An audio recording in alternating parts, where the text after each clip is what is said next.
Some movies end with the perfect sequel hook, and then, for whatever reason, that sequel never happens. These are some great sci-fi movie sequels you may have heard about, but you'll never get to see. In 2009, District 9 became the surprise hit movie of the year. On a budget of just $30 million, the movie went on to make $210 million at the worldwide box office and was nominated for 4 Academy Awards, including Best Motion Picture. Although it didn't win any Oscars, District 9's breakout success was an impressive feat for an indie sci-fi film out of South Africa, with a first-time writer-director that featured no movie stars. So why wasn't a sequel to District 9 ever made?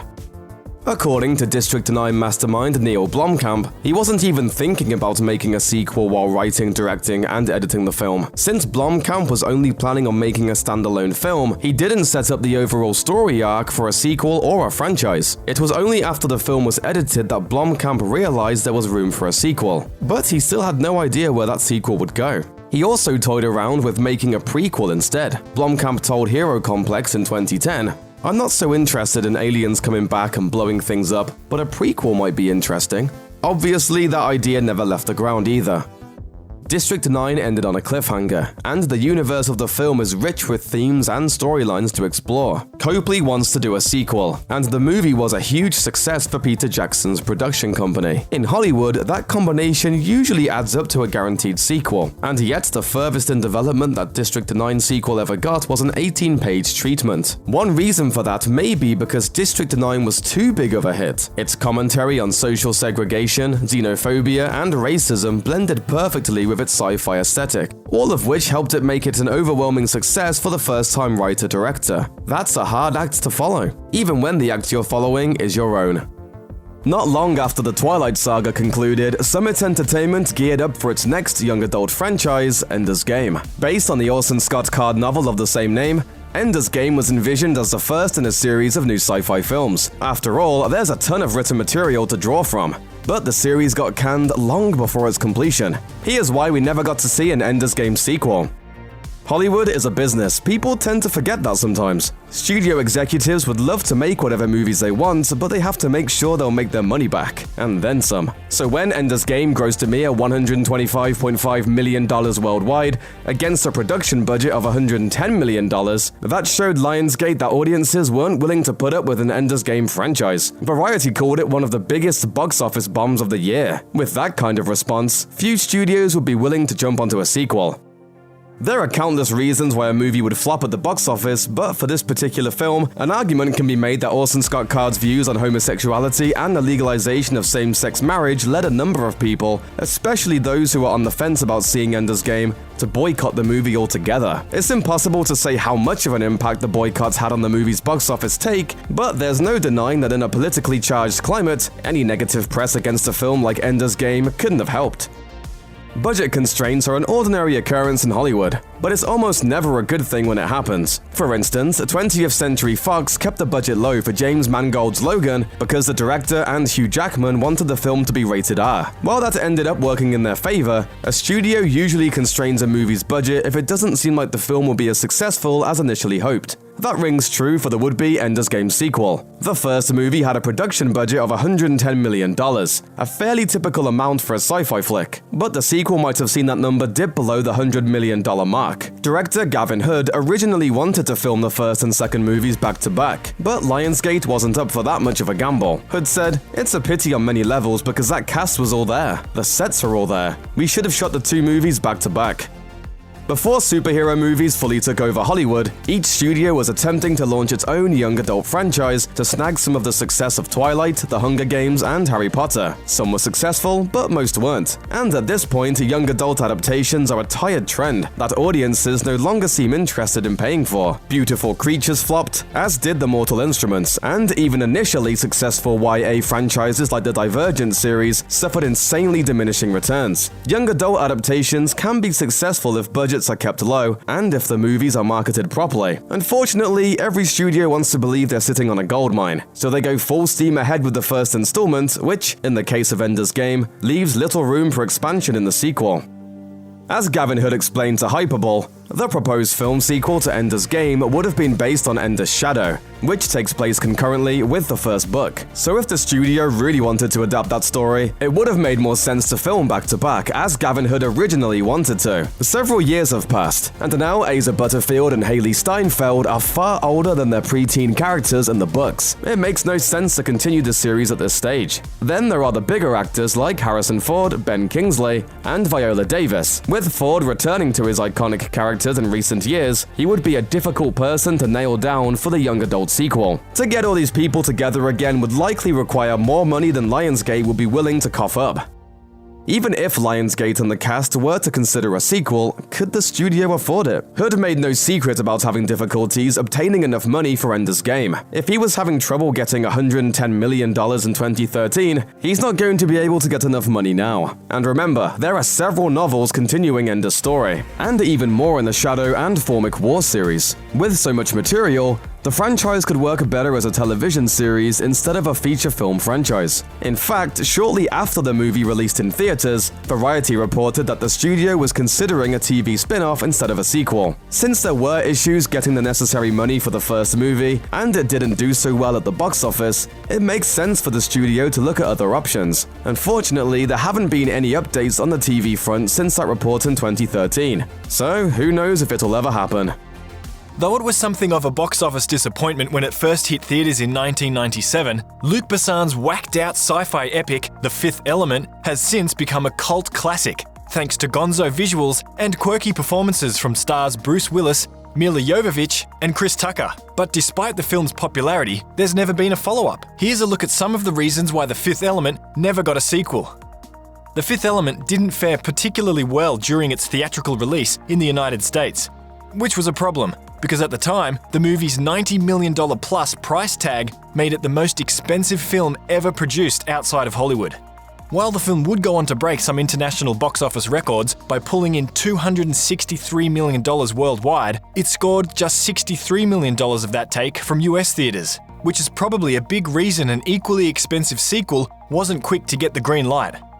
Though Besson originally envisioned The Fifth Element as part of a trilogy, the story of main characters Corbin and Lilu actually feels pretty complete at the end of the film.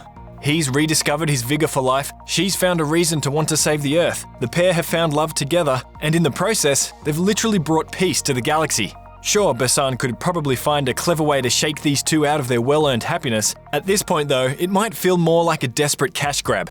Much as fans would like to see more, nobody wants to see The Fifth Element's legacy tarnished by an unnecessary second act. Very nice ad. You like it? One of the biggest complicating factors when it comes to a sequel is the off-screen drama between Besson and Jovovich. During filming of The Fifth Element, the two became romantically involved and got married not long after the film's premiere. It didn't last though, as their relationship fell apart on the set of their 1999 collaboration, The Messenger, the story of Joan of Arc. The film flopped and the couple divorced the same year. Still, anything's possible. According to Jovovich, their relationship worked a lot better on set than off set. She told the Scottish Daily Record, "If we could make movies 365 days a year, we would still be together. Luke and I have this unique creative connection. We did get married, but we're not together anymore in that sort of particular context. We're best friends, apart from being together or not. He loves me, I love him." When it comes to sequels, you should always strike while the iron's hot. But after the mess that was The Messenger, the story of Joan of Arc, and the dissolution of his marriage to Jovovich, Besson went the other direction, stepping away from directing entirely for 6 years to focus on writing instead. That break may have squandered any momentum for a Fifth Element sequel. But that's par for the course for Besson, who doesn't seem to be interested in revisiting his past as a director. Other than a couple of animated films, Besson has never directed a sequel. It seems it would have to take something pretty special to convince him to return to the world of The Fifth Element. When The Fifth Element arrived in theaters, it was regarded as a bona fide special effects bonanza. But according to Besson, the special effects in The Fifth Element were frustrating to work with because the technology didn't exist yet to truly fulfill his vision. Perhaps if the effects had existed at the time, Besson would have moved forward with the rest of the trilogy. But now that the technology does finally exist, he seems to have moved on to other projects. Speaking of which, though Besson has suggested in interviews that he might be open to filming other stories set in the same universe as The Fifth Element, for the last decade, most of his energy seems to have been turned towards his big screen adaptation of the long-running French comic book series Valerian and the City of 1,000 Planets. Filled with mind-blowing imagery only made possible by advances in effects over the past 20 years, Valerian and the City of 1,000 Planets unfortunately failed to launch at the box office, taking in just $225 million worldwide against a huge $177 million budget. Considering Besson was reportedly planning to break his own rule against sequels by turning Valerian into a trilogy, it seems as though his heart just isn't in The Fifth Element anymore. Though there's an argument to be made that it's often better to leave your fanbase wanting more, Besson still shows a lot of affection for the world of The Fifth Element, and that would seem to leave the door open, if only slightly, for a sequel. Even if Corbin and Lilu aren't at the center of the story, we'd still love to see where Besson might take things next, just as long as it isn't a Ruby Rod origin story. All due respect to Besson and Chris Tucker, but some characters are just more fun, in small doses. All night long, all night. Ooh. E.T. is one of the most critically beloved and commercially successful films of all time. With a lifetime worldwide box office of almost 800 million, E.T. could probably still get a sequel greenlit in seconds. So why didn't Universal phone home to see if they could get the little guy back for a second adventure? Here's why E.T. 2: Nocturnal Fears never happened. E.T. screenwriter Melissa Mathieson struck up a creative relationship with director Steven Spielberg while she was dating Harrison Ford during filming for Raiders of the Lost Ark. According to producer Kathleen Kennedy, Spielberg was already a fan of her work on The Black Stallion, and after they hit it off, Mathieson got the gig for E.T. Over $700 million in box office returns later, Spielberg wanted to see if she could make lightning strike twice with a follow-up, but the outline they sketched together was never anything more than a tentative stab at a sequel. A writer and director sitting down to bang out a 9-page treatment for an idea isn't anywhere close to pre-production. If E.T. 2 had followed the treatment written by Spielberg and Mathieson, the film would have shown a group of aliens descending to Earth in response to the distress call from Zrek, which turns out to be E.T.'s real name. Cool, more little E.T.s, right? Not really. These albino mutations would have red eyes and razor-sharp teeth, kinda like E.T.'s evil neighbors or second cousins or something. They spend some time in the woods mutilating cattle and capturing animals in light cages before Elliot, Gertie, and their friends show up mistakenly thinking E.T. is back. The kids are interrogated and Elliot is tortured into unconsciousness while crying for E.T. to save him. Sounds like the perfect follow-up to a family-friendly classic, huh? The treatment has a happy ending, and it's obviously just a small part of a longer, more detailed story. But still, turning E.T. even partially into a horror movie seems like a stretch. Not to mention the Hershey Company would probably not be too thrilled to see Reese's Pieces being associated with sadistic intergalactic torturers. Oh, Reese's Pieces.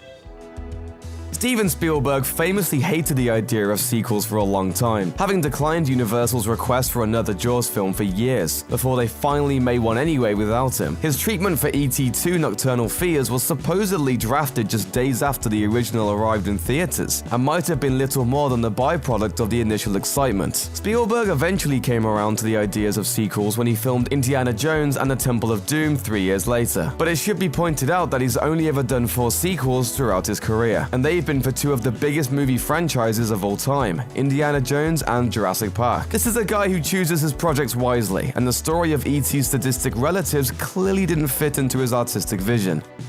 E.T. is a timeless classic, and a fully realized story with likable characters, great visual effects, and above all, a feel-good resolution about friendship and love that audiences of all kinds can appreciate. Spielberg said it himself in an interview with Empire magazine in 2009. E.T. is a closed story. It had a beginning, middle, and a definite ending, and we had nowhere to take it except to go home with him. Nor did I want to bring him back to Earth for a second time. E.T. isn't an action hero who's only just shown us the beginning of what he can do. Making an E.T. sequel would have been akin to making It's a Wonderful Life 2, which also almost happened. Thanks, Hollywood.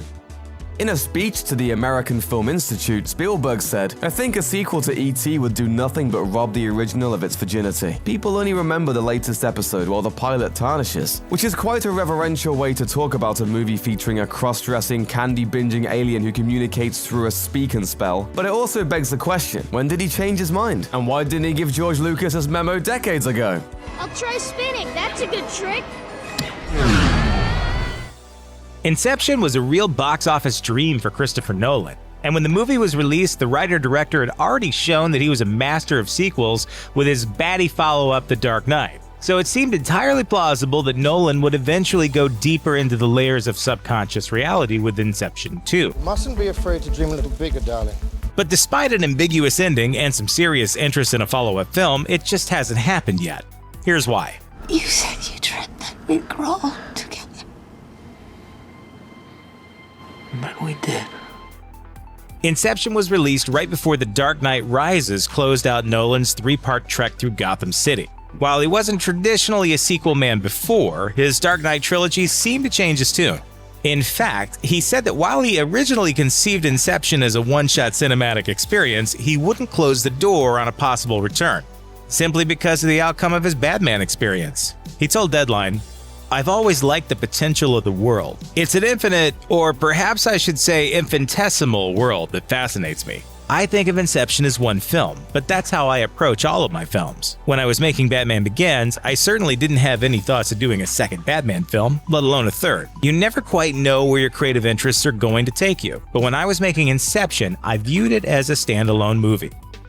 To further explore the dream within a dream world he'd created, Nolan originally eyed a video game as the preferred medium for a follow-up because it would offer an even more expansive place for exploring all the layers of his dream world. Plus, let's face it, some of the movie looked just like video games, with all that Minecraft-style world building and how the heroes stormed the Frosty Fortress like something straight out of GoldenEye. Hey, you know you'd play it.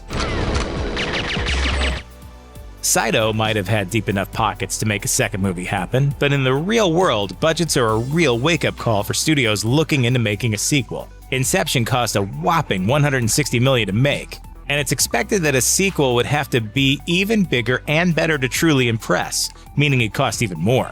In an era when sequels aren't always a box office guarantee, that's a risky move Warner Brothers might not be ready to make.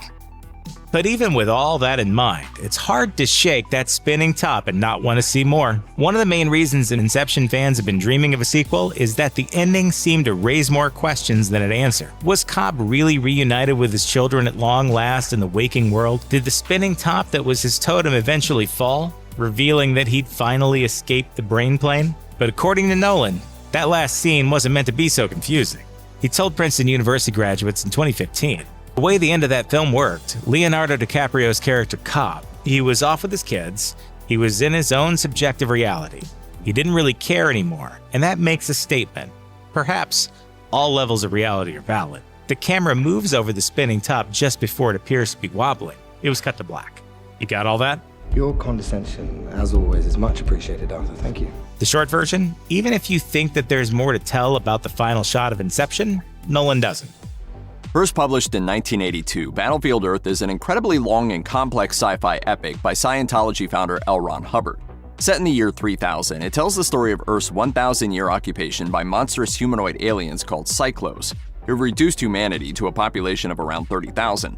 That is until noble hero Johnny Goodboy Tyler sparks a revolution and gains himself an enemy in Turl, the wicked chief of Cyclos security. John Travolta tried to get a film adaptation of Battlefield Earth going for more than 15 years, only finally amassing the Hollywood capital needed to make it happen in the late 1990s.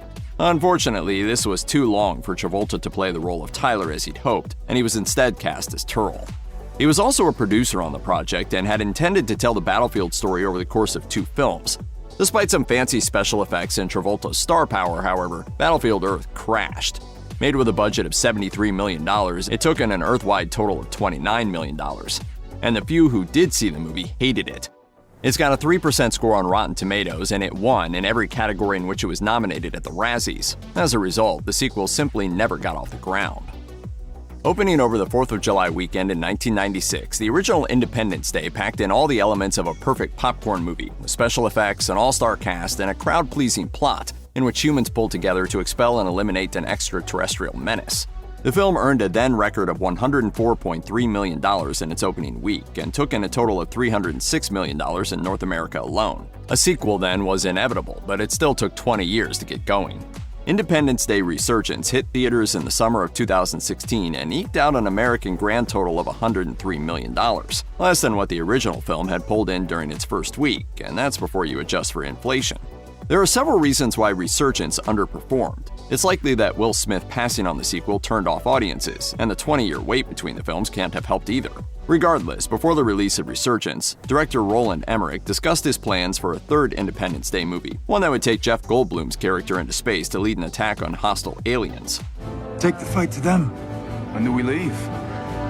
We are gonna kick some serious alien ass. But the lackluster numbers for Resurgence seem to have killed any possibility of that happening. Resurgence producer Dean Devlin told LMR Online in 2018, "Currently, I personally have no plans on doing another one."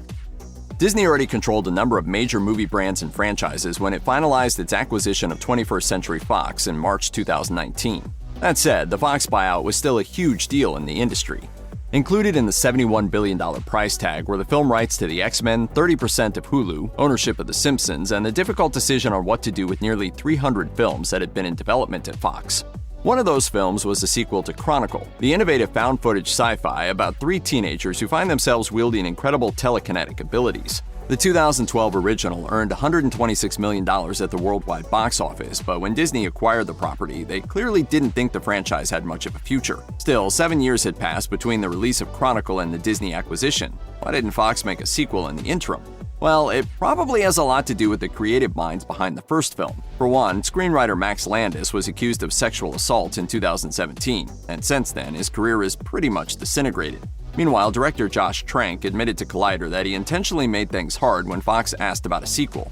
He said, "I made it difficult for them to set up meetings. I was dodgy about stuff, because I really didn't ever want to see Chronicle 2 happen. That was my worst nightmare."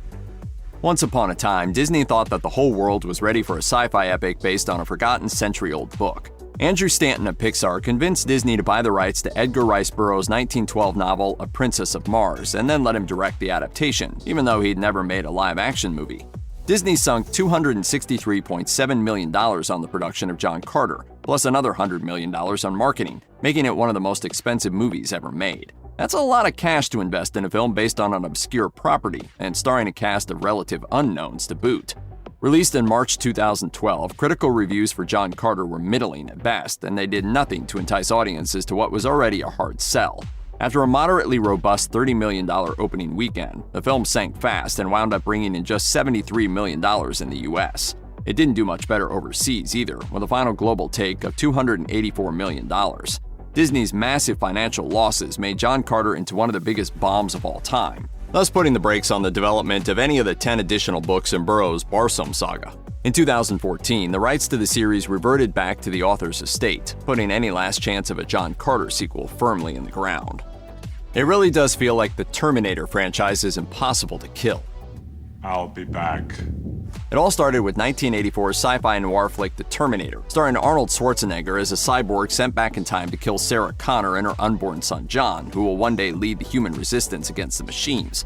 Terminator 2 Judgment Day found Schwarzenegger playing a different time-hopping Terminator entrusted with protecting teenage John Connor from another deadlier Terminator. And so it went, with more Terminator installments digging up more and more holes in the mind-boggling timeline, all leading up to 2019's Terminator Dark Fate. Despite the brand recognition, and despite being the first Terminator in decades to feature both Schwarzenegger and Hamilton, Dark Fate was a flop. It was the first in the series since the 1984 original not to clear $350 million at the box office, grossing just $261 million worldwide. A number even more disappointing considering it cost $185 million to produce. Although you should never say never with a franchise this big, those measly returns could mean that the Terminator franchise has finally met its fate. Tom Cruise is no stranger to sci-fi, having starred in films such as Minority Report and Edge of Tomorrow. One that is often overlooked, however, is 2013's Oblivion. Directed by Joseph Kosinski, Oblivion thoughtfully explores ideas of isolation, love, and survival. Not only is the movie visually stunning, but it also includes the supporting talents of Olga Kurylenko, Nikolai Coster-Waldau, and Morgan Freeman, and features a breathtaking soundtrack composed by the French electronic band M83. Cruise plays Jack Harper, a technician who lives on a remote base in a post-apocalyptic world. He and his partner Victoria, played by Andrea Riseborough, are seemingly the only humans on Earth, and are tasked with protecting the ruins of the planet from alien scavengers. Harper believes that he and Victoria will rejoin the remaining human colonists on Saturn's moon once they have completed their objective. However, as they go forward with their task, Harper begins to question who and what he is, and if what he and Victoria are doing is right. I don't know what happened, but you're not who you think you are. Oblivion does leave us with lots of questions that could be expanded upon. It's the kind of story that would really lend itself to a prequel. It would be interesting to see a film explore how the war-ravaged Earth ended up this way, and what Harper's life was like beforehand. With crews still in great shape and the advancements of de-aging technology, a prequel with the same cast wouldn't be out of the question. In the 2018 sci-fi film Upgrade, Gray Trace, played by Logan Marshall Green, is a mechanic living in a futuristic world run by technology. One day, he and his wife are attacked when their high-tech car malfunctions. The thugs murder Gray's wife, and he is left as a quadriplegic following damage to his spine. Not helped by the trauma of what happened, the previously anti-tech Gray suddenly becomes completely reliant on it when he signs up to be a test subject for an experimental technology to help him walk again. It works, but with some unintended side effects. I need your permission to operate independently. Permission granted! Thank you. Upgrade shows what someone is capable of doing when they're left with no choice, and the film's ending leaves plenty of room for more exploration. The experiment leaves Gray as an overpowered supercomputer with no empathy for humanity, and this offers so much opportunity for a sequel or franchise. Sci-fi series Firefly was something of a cult hit when it was released, with Rotten Tomatoes even naming it as the 12th best sci-fi series of all time. But the Western-themed space opera was unceremoniously cancelled after just one season in 2002. Fortunately, the story picks up with the 2005 film Serenity. The movie follows the same ragtag group of outcasts on a Serenity spaceship, whose lives get upended when River Tam, played by Summer Glau, a woman with psychic powers and a strange past, hides on board. Unfortunately, not enough people watched it, so the studio vetoed any more talk of sequels. While die-hard Firefly fans have been calling out for more big-screen adventures for years, they are yet to materialize. Star Nathan Fillion told Entertainment Weekly, "If I got $300 million from the California lottery, the first thing I would do is buy the rights to Firefly, make it on my own, and distribute it on the internet." So no more running. I aim to misbehave. In a later interview with Esquire, Fillion said that this comment accidentally rallied the troops, as fans started raising money for him to get the rights. Going forward, he intends to be more careful giving voice to his pipe dreams. Audiences are used to seeing Tom Cruise play the dashing hero, but 2014's Edge of Tomorrow offers something new. The character he plays is a bit of a coward. Cruise plays PR officer Major William Cage, a man reluctantly thrust into a raging war between humans and a seemingly unbeatable race of aliens. Says here you're a deserter. Says here you were caught impersonating an officer. At one point in a battle, Cage gets infected with alien blood just before dying. He miraculously wakes up 24 hours prior, seemingly the only person with memories of his time on the battlefield. It's Groundhog Day meets an alien invasion story, as Cage dies repeatedly in combat. Forced to relive the same battle, he eventually becomes a better fighter under the tutelage of Emily Blunt's Sergeant Rita Vrataski, who had previously held the same ability. Talk of the new chapter of Edge of Tomorrow began almost immediately, and in 2016, director Doug Liman told Collider that he had plans to do a prequel. In 2019, Entertainment Weekly confirmed that an Edge of Tomorrow prequel was in development at Warner Brothers, but just 2 years later, it ironically seemed to be stuck in a loop. Emily Blunt told Entertainment Weekly in 2021 that she had read the treatment for Edge of Tomorrow 2, saying, "It was an amazing script, but I just don't know what the future holds for it." Honestly, I think the movie's too expensive. Robert Zemeckis' 1997 feature Contact, based on Carl Sagan's novel of the same name, follows Dr. Ellie Arroway, played by Jodie Foster, a communications specialist who finds proof of alien life. Tasked with going to space in order to make first contact with them, the journey challenges her in ways she never anticipated. Contact is a layered philosophical story that just happens to be sci-fi as well. It's not a big blockbuster action flick like Independence Day. Instead, it offers a slow build that leaves you questioning the nature of life and what it means to make true connections. They should have said the poet. So beautiful. Jodie Foster is not an actor who likes to do sequels. She famously passed on reprising her role as Clarice in the sequel to Silence of the Lambs, unless the plot is exactly what she wants. Since Contact is a movie she holds very close to her heart, a sequel is unlikely. Carl Sagan died while the film was in production. Speaking to Vulture about him, Foster said that, "To be responsible in a way for the legacy of Carl Sagan is really amazing to me. That feels just like a really big deal in my life." Until I sat down with Carl, I don't think I really thought much about the vastness of the universe. A sequel to Contact isn't totally out of the question. Co-screenwriter Michael Goldenberg told Vulture that he has a pitch for a limited series, but so far, nothing has come from that. Based on the book by Andy Weir, Ridley Scott's 2015 film The Martian stars Matt Damon as botanist Dr. Mark Watney. After finding himself stranded on Mars, Watney is tasked with trying to survive while NASA works on a rescue mission to bring him back home. Set in the year 2035, the sci-fi film offers a fresh take on the genre, with a focus on pure survival rather than the discovery of alien creatures. In the face of overwhelming odds, I'm left with only one option. I'm gonna have to science the out of this. The biggest challenges Watney faces are finding and rationing basic necessities like food and water, and trying to maintain his sanity. The Martian was loved by audiences and critics alike, and it was nominated for a total of 7 Oscars, but it's unlikely that a sequel will materialize. However, the rights to Andy Weir's follow-up novel Artemis, described as an adrenaline-charged crime caper, have been acquired by 20th Century Fox and New Regency. Akira imagines a post-apocalyptic world in which Tokyo has become Neo-Tokyo, a dark place filled with violence and corruption. Shotaro Kaneda is the leader of a motorcycle gang who discovers a group of people with telekinetic powers living in Neo-Tokyo, as well as others who want to use that power for their own means. Akira introduces a bleak and violent world, but one that is also thought-provoking and challenging. Since its release, it's been the subject of hyperbolic praise, with Days declaring it the most important animation of all time. While there have been numerous attempts to turn Akira into a live-action movie, with Warner Brothers first acquiring the rights in 2002, so far nothing has emerged. The story presents a number of challenges, but that's not to say people aren't trying to bring it back. Taika Waititi was the most recent director tipped to do the live-action remake, but his plans got pushed so he could do the Thor movies. In 2021, Waititi told Wired he still wants to do the film, saying, "I'm still trying, I don't want to give up on that." Steven Spielberg's Ready Player One, adapted from the Ernest Cline novel, brings together nostalgia, pop culture, and a hugely enjoyable adventure story. In a dystopian future, people find solace in a virtual reality game called Oasis. In the game, you can be whoever and whatever you want. Wade Watts is a lonely teenager who goes by the name of Parzival in Oasis. When the founder of the game dies, it's announced that whoever can solve a puzzle and find the golden key will become the new owner of the game.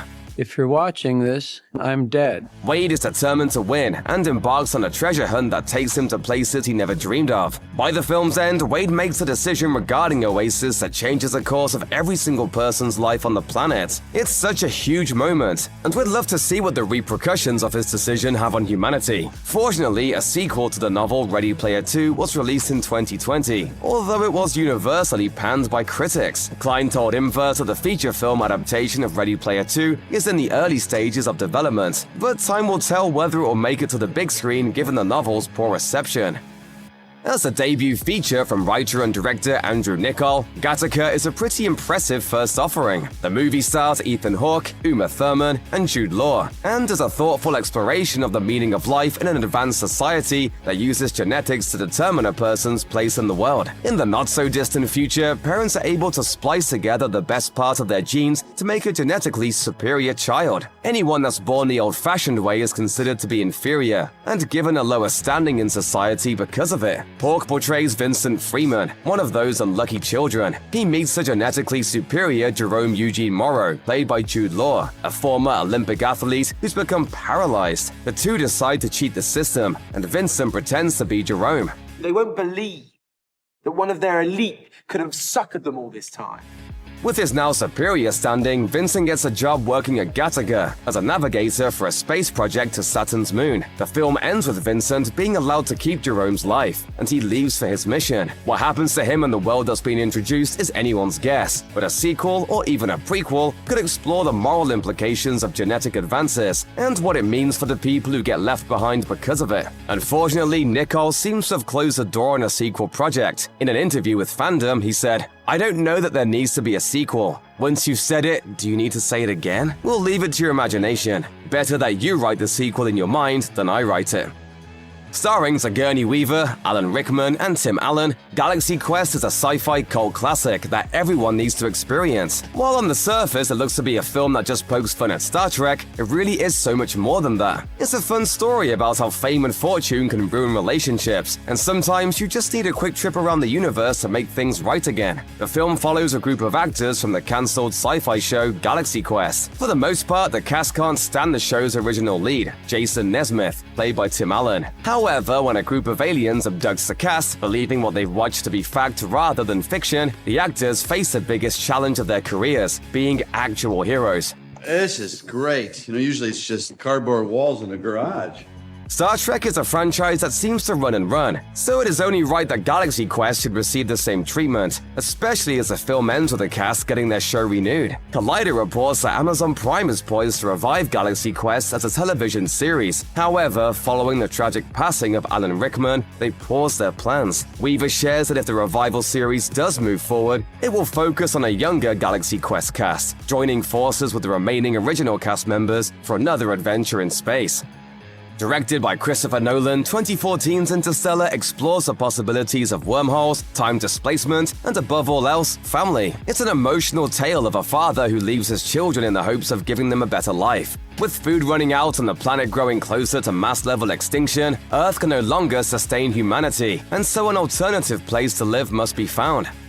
Find us a new home, and by the time you return, I will have solved the problem of gravity.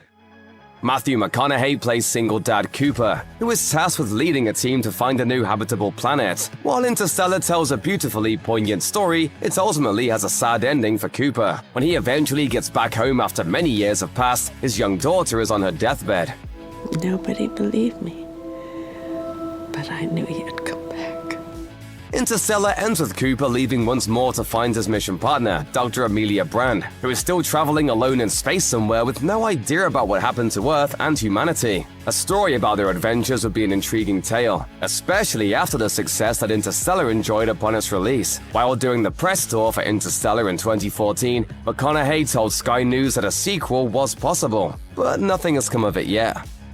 While technically Dredd is a reboot of the 1995 film Judge Dredd starring Sylvester Stallone, 2012 film bears very little resemblance to the previous movie, and they appear to be connected in name and title character only. As the only film in this particular universe, 2012's Dredd earns a place on this list. In a dystopian city called Mega City 1, the judges have the power to act as judge, jury, and executioner. Dredd, played by Carl Urban, takes rookie Cassandra Anderson, played by Olivia Thirlby, with him to a 200-story apartment to investigate a murder. The building is controlled by a violent drug lord named Mama, played by Lena Headey. She's a formidable foe, but she meets her match in Judge Dredd. And as for you, Mama, judgment time. Critics praised Dredd, and fans have turned it into a cult classic. But the movie failed to recoup its $50 million budget, with a meager worldwide haul of $41 million. While the 2018 comic Dredd Final Judgment is an official sequel to the film, we have yet to see anything new on screen. Olivia Thirlby expressed her enthusiasm for a Dredd sequel, telling Collider in 2021, "I was always the #1 advocate of getting a sequel for Dredd. If there is still talk of there being a sequel 10 years later, I'm all for it." 2002's Minority Report has an incredible amount of talent both in front of and behind the camera, with Tom Cruise in the leading role and Steven Spielberg in the director's chair. Cruise plays Chief John Anderton, the commanding officer of the Pre-Crime Unit, an experimental prototype program designed to stop murders before they happen. Initially, John wholeheartedly believes in pre-crime, until he witnesses a murder that he's about to commit in the future. Once John starts investigating, he uncovers damaging evidence regarding the supposedly foolproof unit. The premise for Minority Report is instantly engaging, and it feels like a story that could expand into a franchise or multiple installments. I'm sorry, Dawn, but you're gonna have to run again. The Pre-Crime Unit uses the special ability of 3 humans called precogs, who have the ability to see the future and witness crimes before they happen. With their skills proven to be fallible, it opens up a number of questions about them that a sequel could address. One of the rare exceptions on this list, Minority Report was brought back as a television show. airing in 2015. The story takes place a little over 10 years after the film and follows one of the precogs who still retains her ability. Unfortunately, the series was cancelled by Fox after just one season, but there's still room for the story to continue on the big screen.